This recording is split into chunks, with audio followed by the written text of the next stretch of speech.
தமிழகமெங்கும் கிளைகள் கொண்ட அண்ணமால் institute of hotel management and hospital management படிப்பில் சேர்வதற்கான அட்மிஷன் நடைபெறுகிறது.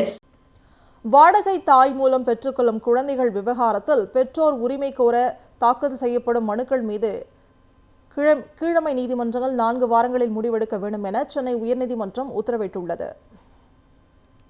தாய் மூலம் பெற்றுக்கொள்ளும் குழந்தைக்கு பெற்றோர் உரிமை கோரி நாமக்கல்லைச் சேர்ந்த தம்பதியர் மாவட்ட கீழமை நீதிமன்றத்தில் மனு தாக்கல் செய்தனர். ஆனால் வாடகை தாய் மூலமாக குழந்தை பெற உள்ள பெண்ணின் வயது 50ஐ கடந்து விட்டதாகவும் வாடகை தாயாக செயல்பட உள்ள பெண்ணின் கணவரிடம் விசாரணை நடத்தப்படவில்லை என்று கூறி மனுவை தள்ளுபடி செய்து நாமக்கல் நீதிமன்றம் உத்தரவிட்டது.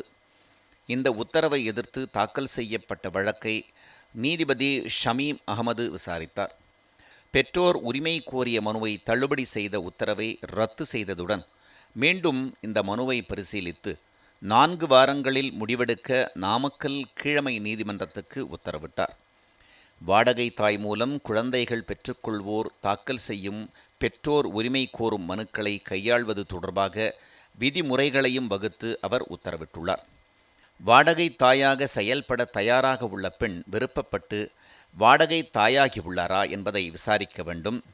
குழந்தை பிறந்த பின் அதன் மீது உரிமை கோரப் போவதில்லை என உத்தரவாதம் பெற வேண்டும். வணிக நோக்கம் இல்லை என்பது திருப்தி அளிக்கக்கூடியதாக இருக்க வேண்டும். குழந்தையை கைவிடப் போவதில்லை என குழந்தையை பெறவுள்ள தம்பதியரிடம் உத்தரவாதம் பெற வேண்டும்.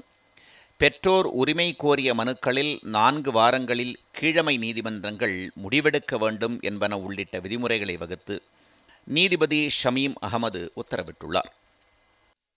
தமிழகமெங்கும் கிளைகள் கொண்ட அண்ணமால் institute of hotel management and hospital management படிப்பில் சேர்வதற்கான அட்மிஷன் நடைபெறுகிறது.